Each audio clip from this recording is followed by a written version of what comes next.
he made the toast Nastrovia. We all took a drink, and Rich and I took it. Oh, that's quite nice, actually. Put the glass down, and he just looked at us, and in Russian, he said, "When you're in Georgia, you drink to the bottom of the glass." This is Cold War Conversations. Massive Soviet military forces have invaded the small, non-aligned, sovereign nation of Afghanistan.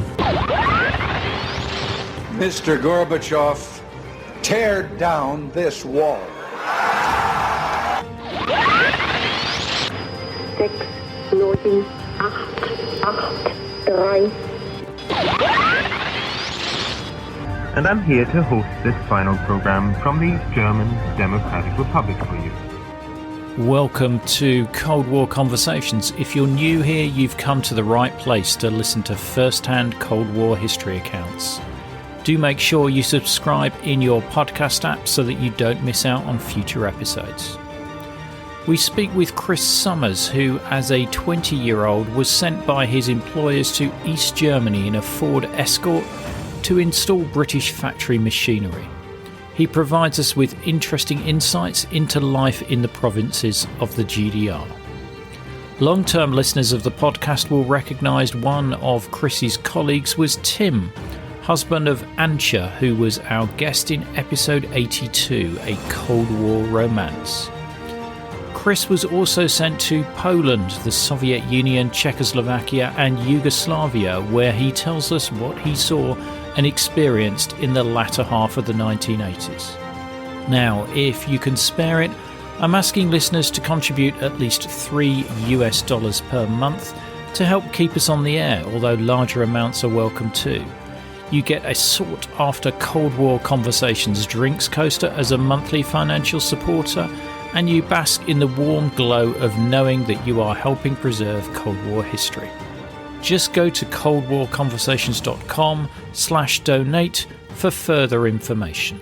And thanks to some of our latest patrons who include Alfie, Nicholas Butter, Roger Ackroyd, David Hanson, David Knight and David Roberts. I am delighted to welcome Chris Summers to our Cold War conversation. I worked for a company called Detexamat, which was a small manufacturing company in High Wycombe, where I live. I was an apprentice engineer there for 4 or 5 years, and then I joined them as a service engineer.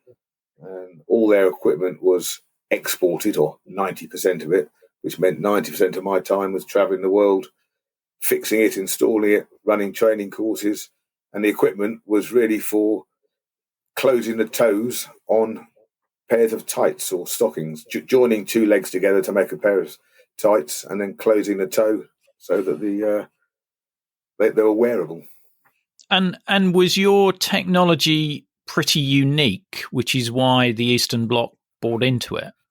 Yeah, there were only 3 manufacturers in the world, one in Japan, one in Italy, and ourselves in the UK. The Japanese machines were pretty much only used in the Far East, and our equipment was recognised to be the simplest, the most effective, and probably most cost-effective throughout most of the rest of the world. Right, and with your dealings with the Eastern Bloc, I understand that you first went to East Germany when you were aged 22. What information were you given before you travelled? Were you briefed at all as to what to expect? No, we were given almost no information whatsoever. In fact, my very first trip, I was with an older engineer, older than me, but he was new to the company. So I was, if you like, the lead engineer. And we'd been working in West Germany. And as was the way then, we get a phone call from someone saying, can you go to East Germany? But we had arranged visas. It wasn't completely on spec, but we drove in through a place called Eisenach, which was the only place I ever entered East Germany, to be honest with you. And it was fairly daunting the first time, because you crossed the West German border, which was almost nothing. They just waved you through. Look, and then about half a mile further along, you zigzag through some big concrete blocks, which I'm told at the time were that they could shoot them out to stop traffic if they needed to. So they had those, and then you pulled up at the end of a conveyor belt of about 200 metres long and put your passport on it and sat in a queue. And by the time you got to the immigration officer, he'd had your passport for a while, made some phone calls because the visas were very specific. You had to have a reason to go there. So we had letters of introduction from the company we were visiting, and which was called ESDA. It was the only manufacturer of tights and stockings in East Germany. It was all over East Germany, but it was a state-owned business. And then when you get asked lots of questions at the border control and why you're there, what you're bringing in. There were certain things you couldn't bring in and that sort of thing. And eventually you were let through. And then, to be honest with you were just on an autobahn. And it didn't look much different from the West German side. Obviously it was different. I presume there were cameras watching people and that sort of thing. But the first time I went there with this chap Ron, we were going to a place called Auerbach. Bear in mind, in 1985, there was no mobile phones, sat-navs or anything. But it turns out there's 2 Auerbachs in East Germany, and we got to the wrong one at about 9 o'clock at night, and there's no hotels to go and knock on the door of. And it was January, and we ended up spending the night in our Ford Escort in about minus 20 degrees until the next morning when we found someone to ask and show an address to, and we realised we were in the wrong Auerbach. How far away were you from the right one? We were probably about 2 hours drive away. But to be honest, I guess it was just our ignorance. We just looked at a map, seen Auerbach, and headed to it, not appreciating there might be 2 villages of the same name. A bit like modern-day sat-nav users. Yeah. So that was my very first experience. And I guess the biggest thing I took from that was that our knowledge of German was almost non-existent at the time. And it wasn't like West Germany where you could pull into a service station and ask the way. There weren't any. And we had to wait till the next day when we found, I think it was a corner shop or a shop, to go in there with an address and try and ask them where it was. And we got the map out and they pointed out this other place, which we then drove off to. And they must have been quite mystified by 2 random British guys in a Ford Escort turning up in, was it quite a small village that you ended up in? Yes, a very, very small village. Yes. And to the point where I believe we stood out like a sore thumb, quite frankly, because first of all, the Ford Escort was like a Rolls Royce compared to the cars that were over there. So that stood out instantly. Wrong side of the car as far as they were concerned as well. And even our clothing, as a 22-year-old, I had no concept of what to expect. I hadn't given it much thought, to be honest with you. We just turned up. And there we are walking around. I think I had a sheepskin coat at the time. My parents had bought me for a 21st birthday present. And I probably looked like Del Boy walking around East Germany in this big sheepskin coat. But, yeah. That's a great line. Del Boy walking around Germany. We'll have to keep that one for the intro. Yeah. But then we went off to we found the real Auerbach, the real one that we wanted. And again, no hotels. We were staying in what was known as a clubhouse. It was a factory-owned house, which was run by an elderly lady whose name, unfortunately, I've forgotten. It's a real shame because she was very nice. And we basically had 2 bedrooms which were linked to each other. I think there were 4 rooms in the house. You could eat breakfast in there, but everything else there was nothing else available. And so we had these tiny little beds in very, very basic rooms, perfectly clean and pleasant. But I think there was a 1-ring stove in one of the rooms, so you could warm a pan of soup up or something.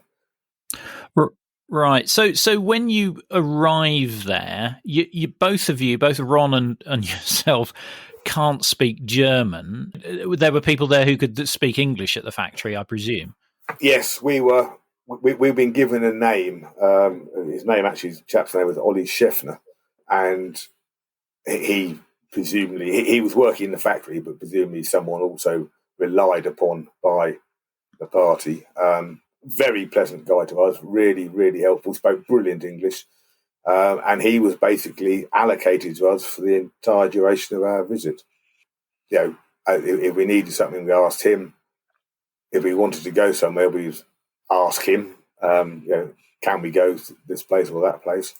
And so in our naivety, we just blindly followed what he said. I suspect, looking back now, he was probably, if not in the Stasi, certainly reporting to them, because it turns out that a lot of people were.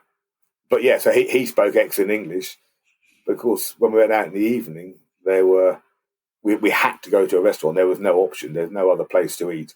And there were about 4 local restaurants, one in each of the nearby towns. And we discovered they were sort of open on rotation. They had something in Germany which I'd never heard of. I've now heard of it. It's called Ruhetag, rest day. In England, of course, restaurants tend to be open 7 days a week. In Germany, certainly in East Germany, they were not open 7 days a week. So that took a bit of working out, because you couldn't get a takeaway or anything like that. So we go to a restaurant, and fortunately, I'm not a fussy eater. I just pointed at the menu, see what turned up, and remembered it for next time. So on that trip, I think Ron and I were only there for a week, so it was not too difficult. But that was an interesting one. And what were you there to do? Were you there to train people how to use your equipment? On the first trip, we were there to install a machine. So they just bought one machine. I think they probably bought it as a test, to be honest with you. And we were installing that in their main factory. The main factory was in this village of Auerbach. And so we installed the machine, obviously successfully, because they did go on to buy a lot more, which is when I returned the following year with Tim. And we were there for 8 or 9 weeks consecutively. So, yeah, we just spent the time in one factory on that first trip. Right. And we've heard of Tim before because he features in our previous episode, A Cold War Romance, and we'll talk about that in a moment. How were you paid when you were over there? Were you paid in the local currency, or how did you buy food? That's a good question. We were paid our salary as normal by the English company, but the sales director from Detexamat, part of the contract, he negotiated a 20 mark daily allowance, so 20 Eastmark daily allowance for the factory to pay directly to us, which is obviously to their benefit because they had access to Eastmarks. They'd had to buy the machines in Western currency.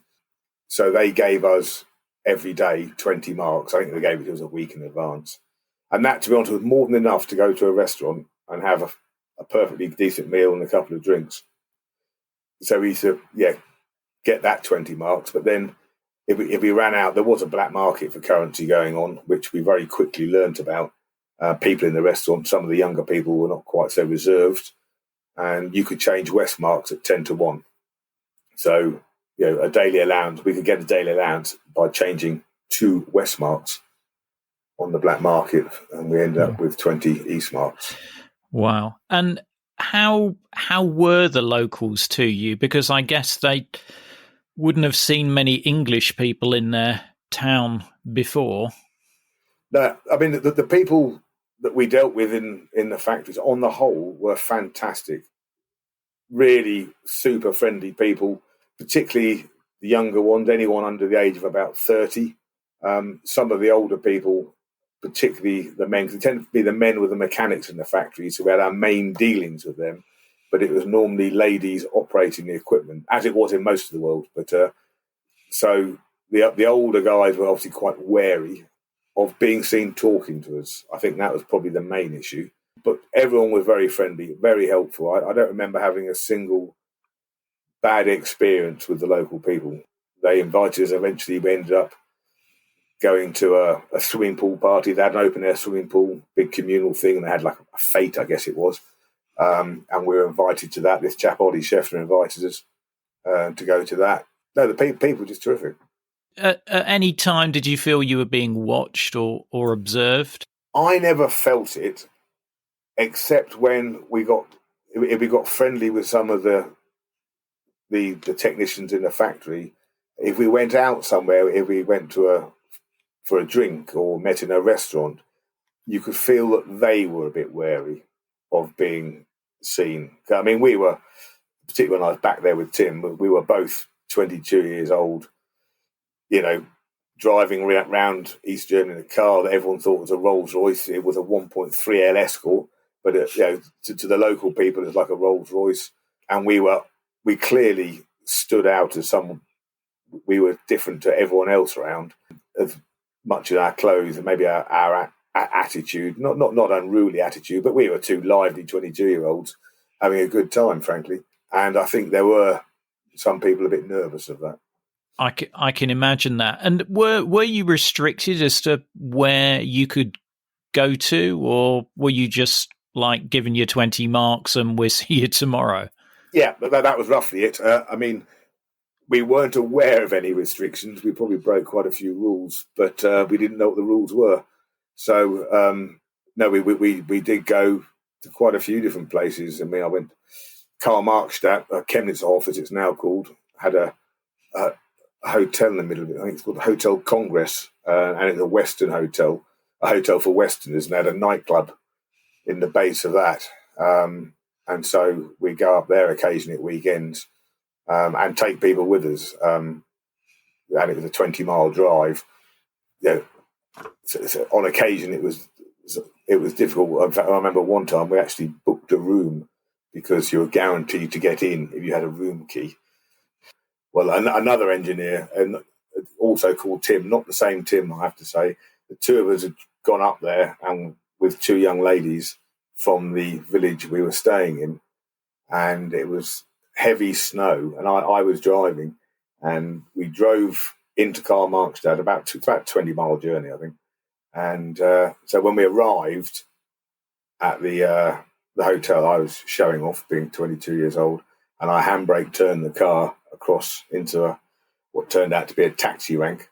And we got out of the car, the four of us went into the nightclub, had a pretty good time.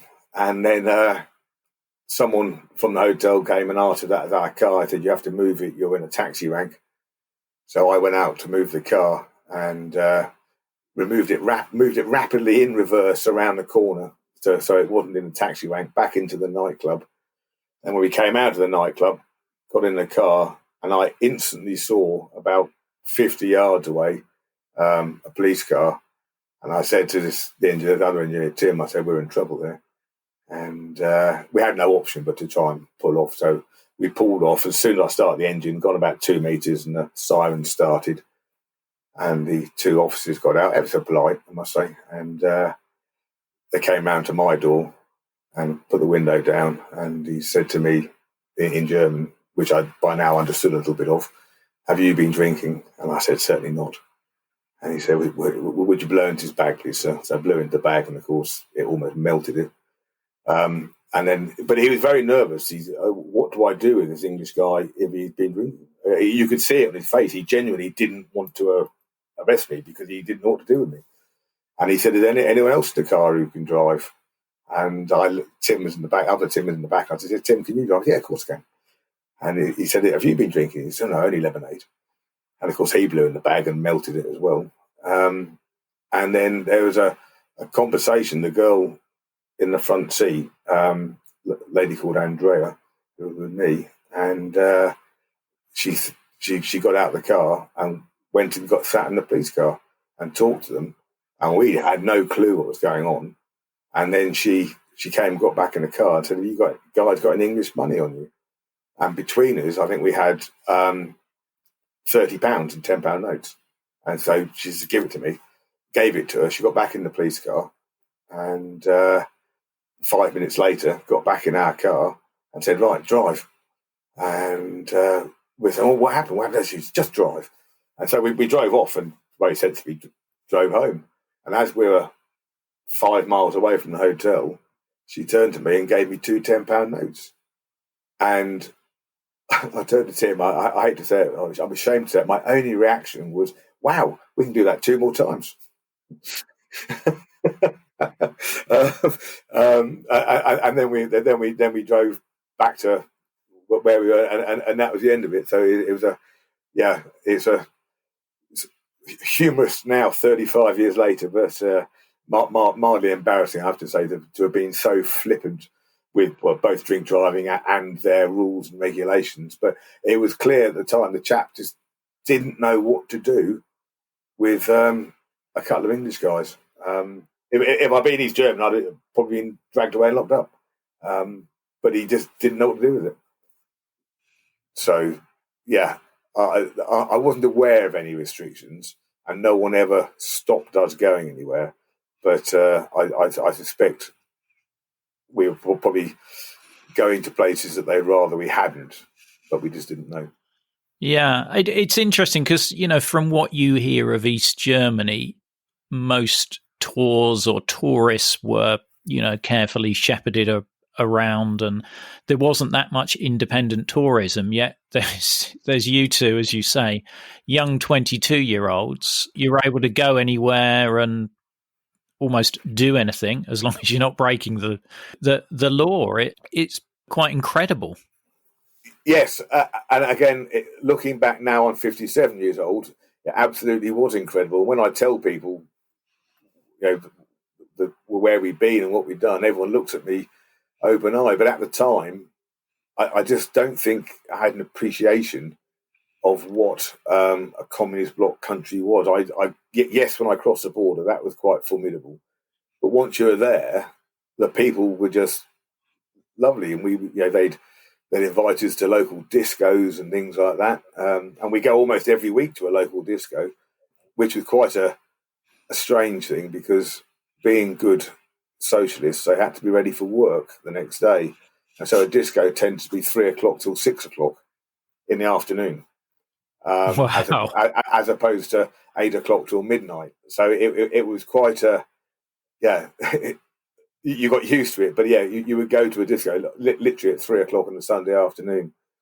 And normally it was one of the girls operating machines in the factory who'd invited us, and invited as much as I think they wanted to be seen to be out with the two English lads. It was nothing more than that.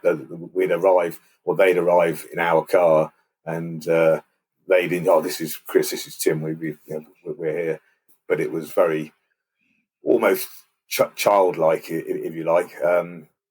It was good fun, but it was strange to go to a disco at 3 o'clock in the afternoon. Yeah, it was all quite innocent, I guess. Yeah, very much. Yeah. Did you get invited into people's houses as well? Yes, not very often, but at least 3 different occasions that I can think of, and all of them were quite experiences. Because then I had a better appreciation of what was available and what wasn't in the stores, and on all 3 of them, the people hosting us had gone to extraordinary lengths to get food and drink that wasn't normally available. And I understood then really what lengths they'd gone to, and you made you feel quite humble because they were eating things like strawberries that I hadn't seen anywhere at all. But in East Germany, they had something called an intershop. They had these in all East European countries, but they were called an intershop in East Germany, which anyone could go in, but you could only use West German marks in, which is why there was a black market for the currency, because people would save up enough West German marks to be able to go into one of these shops. And in there you could buy almost anything, and you could order things. So you could buy a radio cassette player at the time. You could buy Western food. You could buy cans of West German beer and Jack Daniels, things like this. But of course it had cost them 10 times what it should have cost, and they were running the risk of getting caught changing currency. So, it was a bit of an eye-opener what the lengths, the hospitality that people would go to when we went there. And it only happened about 3 times, but it was, quite an experience. Yeah. And presumably when you got there, did you have to register with the local police, or did the factory just take care of all of that? No, we had to go to a town called Stolberg and register at the police station. So, which was a half a day's visit, really. It's about half an hour drive, and then you got batted from doorway to doorway because they weren't used to having people, and the police didn't make it very easy. It didn't make it very difficult. It wasn't nasty, but it was a very slow process. why are you here? Show them the contract, show them the letters, show them the visa. Yeah, it was you had to register, and you had to register when you left as well. You know, you were saying that a lot of the young people wanted to meet with you and speak with you and be seen around you, and presumably one of those was Ancher. Yes. So Tim met Ancher. So we were both there in '86 for about 8 weeks, and I had to leave to go and do a job in Italy. And when I came back, he'd met Ancher. I hadn't met her. We hadn't met her together, and Tim had met Ancher. And she was a little bit different to most of the other people we met, or most of the other girls we met. She's very clearly outspoken, if you like, and didn't seem at all afraid of speaking her mind or being seen with us. She appeared to be very much more westernized than other people we've met, even though she'd never left the country. That she's more educated, more widely read, maybe had more access to Western TV, because you could get Western TV if you turned the aerials around the right way, which people did do. Yeah, so she was a little bit different, a real live wire. We're still friends now. I had her 50th birthday a few years ago. Yeah, no, hers is an amazing story, and it's one of our most popular episodes there. When you were there with Tim, were you training or you were installing further equipment? We were doing both. So we were installing equipment in about 5 or 6 different factories, all within a 45-minute drive. And what we tended to do, we would get one machine up and running, and then on the whole, I would train someone on that, and Tim would move on to the next one. And then when we finished the training, he and I would carry on with the second machine and just keep moving through. I can't remember how many. It was like 22 machines and all. It wasn't it's not a simple thing. It was a 3-day job or so to get a machine installed and running. And that's assuming there were no slip-ups, because, of course, one thing about working in Eastern Europe is the access to spare parts was very limited, which have made them, they were very good at fixing things, thinking outside the box. So if something broke and they didn't have access to it, that they would find another way of doing it. So they had some very good engineers, very good technical people. So yeah, training them was not tremendously difficult. I was 22 years old. Most of these guys are 50, been engineers of some sort for years and years. And it was just explaining how our particular piece of equipment functioned. Yeah. I guess if you've been fixing trabbies for the last 20 or 30 years, then you get to a reasonable degree of engineering excellence. Did you sometimes have, one of your machines turns up and there was a bit missing that somebody had to then make? Yes, absolutely. Yeah. I wouldn't say it happened often, but it did happen, or something was broken or didn't quite fit. Because they weren't the sort of machines that you could pre-install in a factory in England, then take them apart and then build them again in the customer's side. They were tested to check they mechanically functioned, but we'd never actually run them in anger with product on them in the factory in England. So everyone was slightly different. Yeah. And when you're training these people, presumably you have a translator.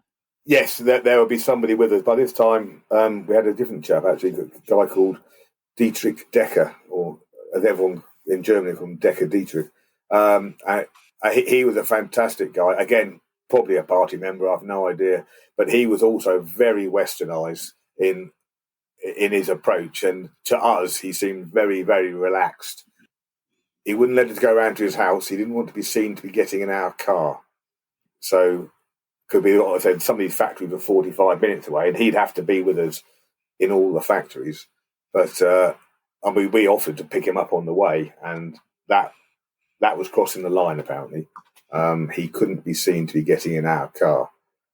Other than that, he was a particularly nice guy. He was a semi-professional footballer as well. A bit older than us. He was probably 35 years old at the time. And I remember he invited us to go and play five-a-side football, indoor five-a-side football. Now, at the time, I was a very fit rugby player. Tim is about 6'4". He's going to hate me saying that, but not the world's most coordinated person. So the two of us on a football pitch, I had no idea how to play football other than illegally, probably. But these five older guys we were playing against, it like we felt like we were playing against Pele. They're just fantastic. I mean, really, really talented sports people, and they, in that sort of thing, they're very sociable. We played it. We all had a beer together afterwards, and then all went our separate ways. So we're allowed to do that, but we weren't allowed to give them a lift.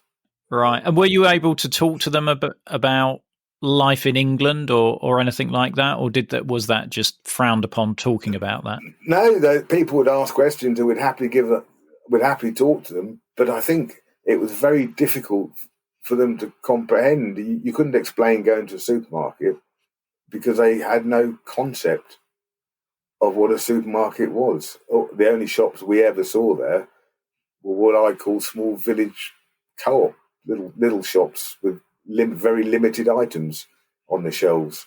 You couldn't have explained the concept of a Tesco's or that sort of thing.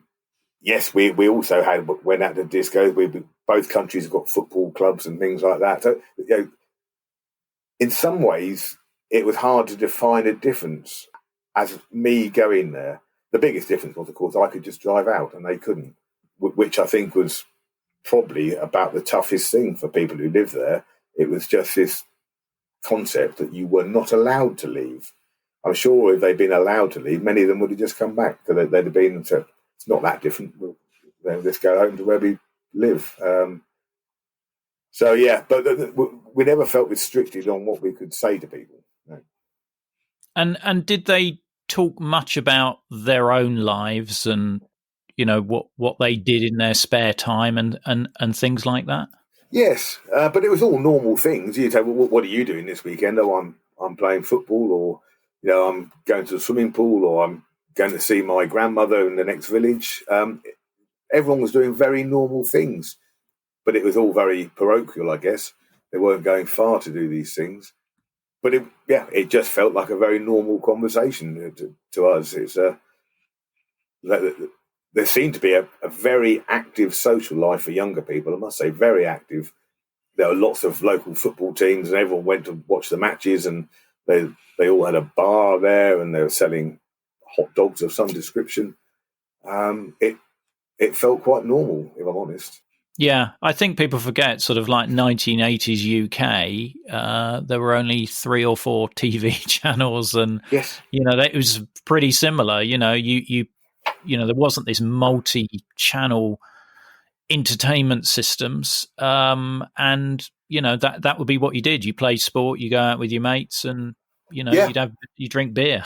Yeah. I think maybe one thing that brought it home a little bit, because I as I say, January, February, and probably into March in '86, and being no mobile phones or anything like that, and the only way I could phone home, and home would phone my parents really, was in this clubhouse we were staying in. We had to book a phone call, and it was I said once a fortnight, so I'd book a phone call, and I phoned up once. I spoke to my dad, and he said, "You're all right, Chris?" I said, "Yeah, fine, why?" Well, Chernobyl had gone off, and we didn't know. Right. It hadn't. It was not in any way on the news. Not that I would have understood it anyway, but no one at all had told us that there had been a nuclear explosion in Chernobyl, and I don't think any of the locals knew. So that sort of made you realise that there was obviously this. They could just block the news, and you didn't know what you didn't know. But of course, it was all over the news in the UK. Yeah, yeah.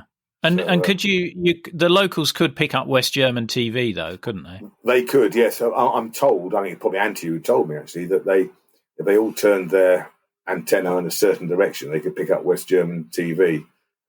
But apparently, occasionally, the state would get upset and make them all turn them back. I'm sure it's Ancher who told me that, but they could pick up West German television. But I think a lot of them felt that the West German television, or they were told, you can ignore it. It's just propaganda. They know you're watching it. They're just deliberately telling you things which aren't true. So I'm not sure how many of them believed what was on West German news, because they were told that the West German news was basically aimed at them as propaganda. Look how fantastic the West is and how bad the East is. But I say that's just hearsay. Yeah. And when did Tim sort of tell you about his intentions, let's say? It was fairly clear by the time we both left East Germany together. That time he was besotted. And yeah, I mean, we were very close friends, and we still live within about 2 miles of each other. And he constantly went back to East Germany at every opportunity, either through work. Every job that then came up in East Germany, he put his hand up for. And also he came back on holiday, even when, I remember, because he didn't stay at Detexamat as long as I did. And then he was coming back after that. I remember he drove out once, and he had an old Giant Spitfire, which he'd rebuilt, and he drove out in that one time, which must have been quite a trek. Yeah, nice car. Nice car. When it was 20 years earlier, probably. But I think the main thing about it was he took Ancher up. Sure, he took her a watch, and you weren't allowed to, and he'd hidden it in the air filter or something, or behind the dashboard, because a Spitfire you could just dismantle. And so I do remember him. Yeah, I think it was a watch he'd hidden behind the dashboard or something when he drove back over. Yeah, no, he was clearly besotted from the day he met her. So yeah, he went back on many occasions, and I remember him arranging. I haven't listened to Andy's podcast, so I remember him arranging for his whole family to go over there to meet her family, and then for the wedding and that sort of thing. Tim's family's quite forward going. 2 brothers and a sister. So I imagine that they absolutely enjoyed themselves. And but listening to Andy's podcast, it was quite interesting that her parents were obviously terrified, which I hadn't understood at the time. But listening to it now, that was very interesting. I didn't know that. Yeah. No, it was a really entertaining chat I had with Ancher. It's one of my favourite episodes. That did you work elsewhere in East Germany, or was that your main sort of area of working in? Oh, in East Germany, that's really the main area. So there were 4 or 5 factories around in Thun, in Stolberg, and a few other places. But yeah, so what had happened, I learned later. Basically, the state took over existing hosiery factories, and they just continued them as hosiery factories, but brought them all under the umbrella of this company, ESDA. Because I also worked in West Germany, and from some privately owned hosiery factories, and one of them I was working at, a chap called Hoffman. His parents had owned the factory in Stolberg before the war went up, and so yes, whether he got it back, I don't know, but that's what had happened. His family had left the factory and started another one in West Germany. And have you ever asked for your Stasi file? I haven't. And funny enough, I hadn't even thought of it until I heard your other podcast. I would love to see it. I don't know. I wouldn't know where to begin looking for it, Ian, but I would love to see it. Well, I will give you some pointers because I think it would be really interesting for you. Yeah, no, thank you. That'd be fantastic. I understand you worked elsewhere in the Eastern Bloc as well. I did. Yeah, well, I spent a lot of time in Poland, which I love Poland, the Polish people, some of the friendliest people I've ever come across. Again, it was a state-owned company called Phoenix, and we sold a lot of equipment there, and I spent a long time on and off installing equipment, running training courses.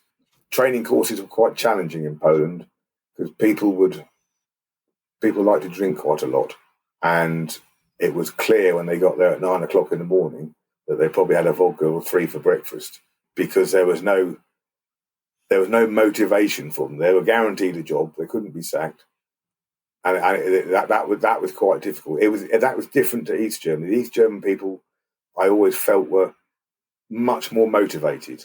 They were, to me, East Germany was much more westernized than Poland was. The Polish factories were just huge, massive things with thousands of people doing the job that in the UK a factory would have had 300. In Poland they had 2,000, just because they had to have employment. But again, the people were lovely, absolutely fantastic. I was working in a town called Łódź, which was spelled Lodz. And as soon as I realised that Lodz was pronounced Łódź, I gave up all pretense of ever trying to learn the language. But it was quite an experience. I travelled around quite a lot in Poland and did some exhibitions selling equipment also. But I think perhaps my most interesting visit was in Russia, and it was at I can't remember which year it was. It was 86 or 87. And we had an exhibition in Moscow, and I was an engineer at the time. I did move on to sales, but I was an engineer at the time, and I'd never been to Russia before. And that I found more nerve-wracking, flying into Moscow. And I was by myself, so I was probably still only 23 years old or something. Fly into Moscow and then take a taxi to a hotel. I had a hotel booking, a place called the Международная, which was at the time the only big Western hotel in Moscow. And I got there, got my room, and then the next day I had to go to the exhibition site to start building the stand and putting the equipment together. And I hadn't appreciated that a summer in Moscow is very, very hot. I mean, 35 degrees hot. It was absolutely scorching. And when you get to these exhibition sites, you have to basically pay a forklift driver to get your equipment out before everyone else's, because there's hundreds of people trying to do it. And that was when I learned the true value of raw pantyhose, because it was a bag of stuff which you would throw in the bin here because it was no use to man or beast because it hadn't been processed, and it's just a white tube. Well, the forklift drivers loved it, and I was first for everything. And they remembered me when we came to take the stand down as well. So that was fantastic. But so after we built the stand, so my sales director and our agent for the Soviet Union, who was a UK company, came out. And the very first time we started the machines up, the stand got basically invaded by people trying to rip the pantyhose off the machines. And the whole security came along and said, well, this is just too dangerous. We need to put barriers up around the stand to stop people coming on. And you'll have to invite people in when you see someone you know. Of course, that was very difficult because it wasn't like the CEO of a factory would turn up in a shirt and tie and a briefcase. Most people were dressed pretty similarly, frankly. And it turned out that one of us, we'd never know who it was, had sent away the Minister for Light Industry with a plastic bag with some brochures in it. The most important person we could possibly have seen, a lady. And someone had, and it could have been me, it could have been my boss, we just handed a plastic bag with some brochures over this barrier and sent her on her way. Now, they didn't seem to do too much harm because we ended up getting the biggest order the company had ever had for, 50 machines or 60 machines. And it was, I'm told, it was to do with the fact that one of the 5-year plans, and when Mr. Gorbachev was in power, and Mrs. Gorbachev decided there should be more pantyhose in the shops. And I'm told it was as simple as that. So we produced these machines 5 a month or 6 a month and shipped them out over time. And of course, they were sent to all sorts of different towns and republics right across the Soviet Union. And I got sent out to go and run a training course, and I was running it in Kaunas in Lithuania, and in a classroom with probably 40 people in it. And I had this young chap, Richard, from our agent. He spoke fluent Russian, English guy, spoke fluent Russian. There was an interpreter, and we were just generally talking to people.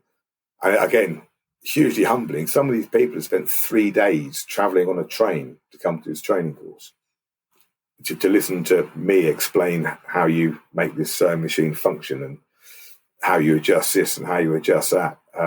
Absolutely staggering. And then I remember, I think it was a Sunday, a break in the training course. I was walking around the town, and I saw 3 of the guys on the course, and they were from Georgia, particularly friendly people from Georgia, I must say. And they thought in Russian, I don't know Russian, but between us, we managed to work out they wanted me to go for lunch with them. And we went to a restaurant. I think they found a Georgian restaurant in Kaunas. And they just ordered some food and a bottle of vodka. And it was probably a half a bottle of vodka between 4 of us. Oh, fantastic. I feel a bit safer now. So anyway, that one went, and then they ordered the second one. And then they ordered the third one. And then they went to order another one. I said, no, I've got to go. I need to escape here. And they said, no, there's 4 people, 4 bottles. So we had another bottle. We had the training course, and then went back to Moscow. And I then went, my boss was in Moscow, and he managed to get a travel permit, effectively, for me to go to 6 different republics to go and look at some of this equipment. The idea was to follow up the training, to check it was installed correctly, and this sort of thing. So I went, first of all, to the Ukraine, and almost everywhere I went, the machines were sitting there in the factory, not working. And it turned out the reason they weren't working is because they had no raw materials. So despite the fact that the 5-year plan had spent quite a few £1 million buying equipment, they just didn't have the nylon to work the machines. And that, I think, in almost every factory I went to was the case. I think one factory, they had 5 machines and they had 3 coils of yarn to go in the sewing machine. Each sewing machine took 3 coils of yarn, and we had to use the same 3 on each machine just to check that they functioned. And I was there for an hour, and I had a 2-day trip planned. But the hospitality, again, just staggering. We got back to Georgia, and these same 3 chaps would take us out for an evening meal. And this time they brought a much older guy. He's obviously clearly the party man. And they took us out to a restaurant, and they said, what do you like to drink? You like to drink vodka or wine? And I said to Richard's a year younger than me, and much more slightly built than me. And I said, Richard, we'll have the wine. I think I've drunk vodka with these blokes before. And so we said we'd have some wine. And they put a bottle of white and a bottle of red next to all of us. And so the wine was being served in classic old-fashioned pub wine glasses, these sort of rounded things. And they poured them out. And so this old chap starts making a toast. And I can't remember what he was drinking to now, but he made the toast, Nastrovia. We all took a drink, and Rich and I took it. Oh, that's quite nice, actually. Put the glass down, and he just looked at us. And in Russian, he said, when you're in Georgia, you drink to the bottom of the glass. I said, oh, God.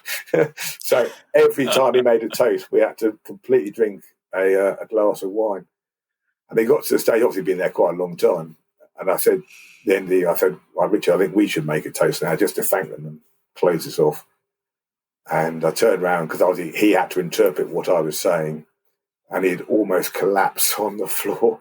And I said, just translate this and we'll go. And it was a lovely evening. And we were going on a train station because we were going to Kazakhstan overnight on a train, and they took us to the railway station, poured us onto the train, and they gave us a bottle of cognac for the journey, which never got opened.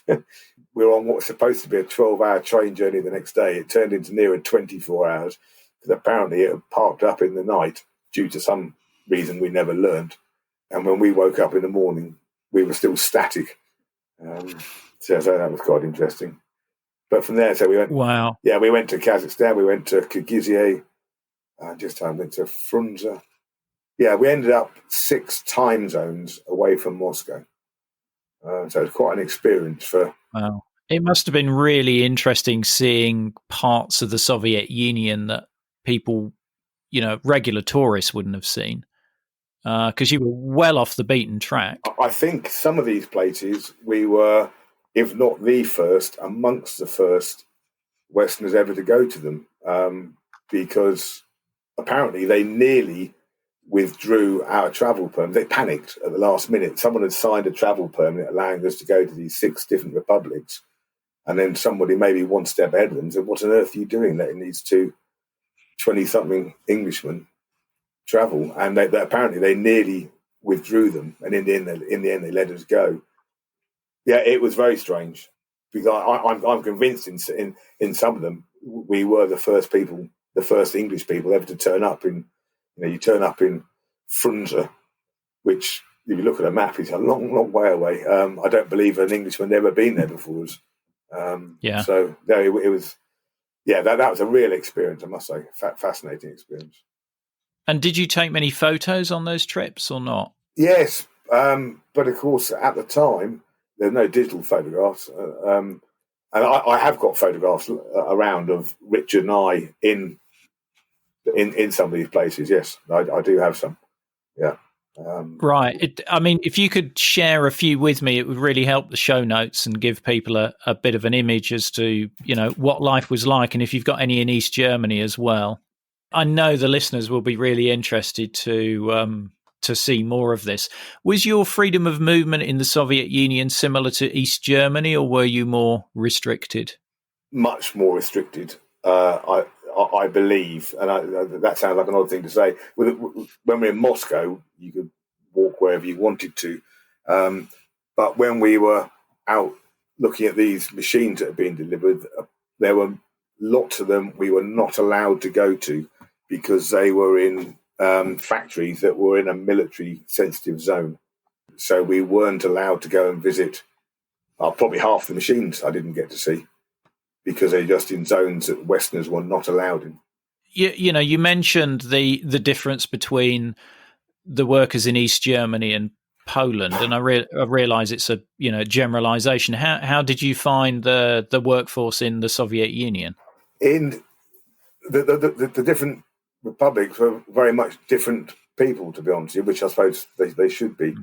In the big factory in Moscow we were in, you very much had the feeling it was all a bit downtrodden, and the staff canteen, for want of a better word, it was as you would expect in your imagination on a film. Everything was all very grey. The soup was very grey. You never knew what was in it, sort of thing, and it really was like that. The Baltic states, and we went to all three of them, were very much Scandinavian, I have to say. It was a much more open feeling. Perhaps my favourite, Georgia, in Tbilisi. You could have been almost anywhere in the world.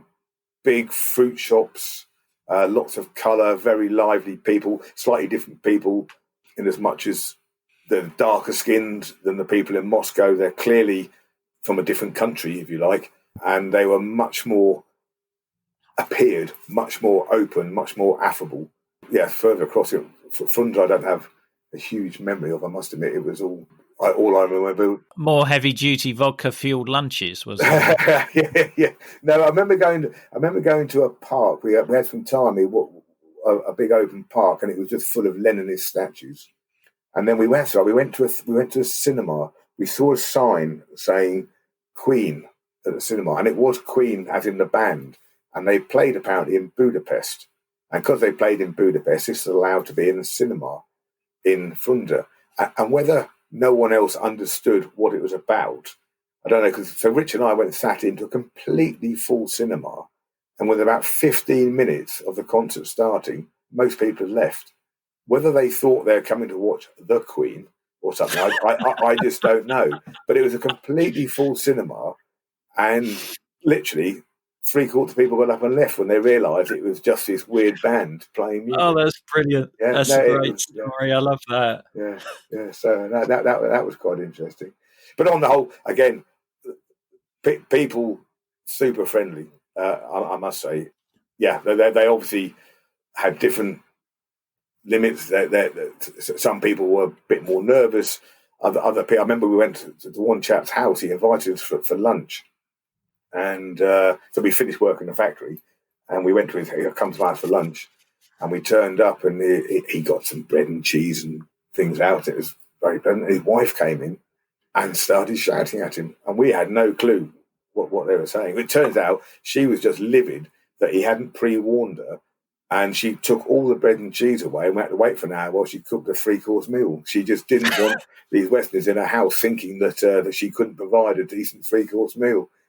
But no, it was it was super, I must say. Yeah. I understand you also worked in Czechoslovakia. How was that? At the time, so it was still Czechoslovakia. Compared to, it was the most relaxed. I felt it was the most relaxed of the East European countries I've been to. It didn't feel like an East European country to me compared to Poland, Russia, and East Germany. Never had much of a thought about it because you crossed the border much more easily than you did when you went to East Germany or Russia or even Poland. Yes, it never felt to me particularly like an Eastern European country. It just felt like a different state of Germany. Frankly, it was like going from West Germany to Czechoslovakia. It didn't feel much different in terms of the restaurants you could go to and that sort of thing. It just felt open. Yeah. The only other place I went to was the former Yugoslavia, and at the time when I went there, I mean that there was, it felt to me like there's almost no border. It was completely open compared to the rest of Eastern Europe. You could go to a shop and buy Adidas trainers. They're probably fakes, I don't know, but they had Adidas on them, which you'd never see anywhere else in any other Eastern European country. But that was. I think a lot of East Europeans went there on holiday. Actually, I might be mistaken, but I believe it was a luxury holiday destination for the East Germans or the people like that. Yeah, I think it was more difficult for East Germans to go there because I think they were worried about people hopping across the border into Italy. Right. Okay. But I think people from Hungary might have been able to holiday there. So with Tim's wedding, I'm presuming you weren't invited, but you knew that Ancher was going to be coming over the border and into the UK. Yes, absolutely. Yeah. So I don't think it was Tim and Ancher not invited me. I think it was just too difficult to get too many people going there. But no, I do remember. I was sort of waiting for them when they got back to the UK at their flat in Tring. So I was there when she first turned up, just about, I think. But wow. Yeah, so I knew he'd gone for the wedding, and I knew he'd left. And of course, as she clearly said, by the time she got to the UK, the wall had fallen, and she waited 24 hours. Of course, she was in West Germany for 2 weeks. But if she waited another fortnight, she could have just walked across the border. Yeah. No, absolutely. There's quite an irony in that, but it must have been pretty amazing for her to, arrive back. I mean, when was the last time you'd seen her prior to then? Probably a year before, I'd have thought. Right. At least a year before. Yeah. No, a fascinating story, and it's nice to hear sort of another viewpoint of it, because it is a lovely story of the Cold War, whereas often many of my stories are rather depressing, or they can be depressing sometimes. Yeah. Now, I have to hands up, maybe just because I was young and naive, I don't know. I thoroughly enjoyed visiting all of the countries, and I don't remember having a bad experience with any people. I never felt unsafe, ever. Walking around any of these places. I mean, Moscow, a massive city. I wouldn't feel safe walking around there now. But at the time, I felt completely and utterly safe in every place I went, and the people were terrific. I say it might be youth and naivety, but it was just a great place to visit. Yeah, I thoroughly enjoyed it. And we have further photos, videos and information on this episode in our show notes, which will show as a link in your podcast app. Don't forget, if you'd like to get one of those Cold War Conversations coasters, help keep us on the air, then head over to coldwarconversations.com/donate. If you can't wait for the next episode, do visit our Facebook discussion group, where listeners just like you continue the Cold War conversation. Just search for Cold War Conversations in Facebook. Thank you very much for listening. It is really appreciated. Goodbye.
A special thanks to Jeffrey Jones and Nicholas Butter, who are supporting us with $30 per month.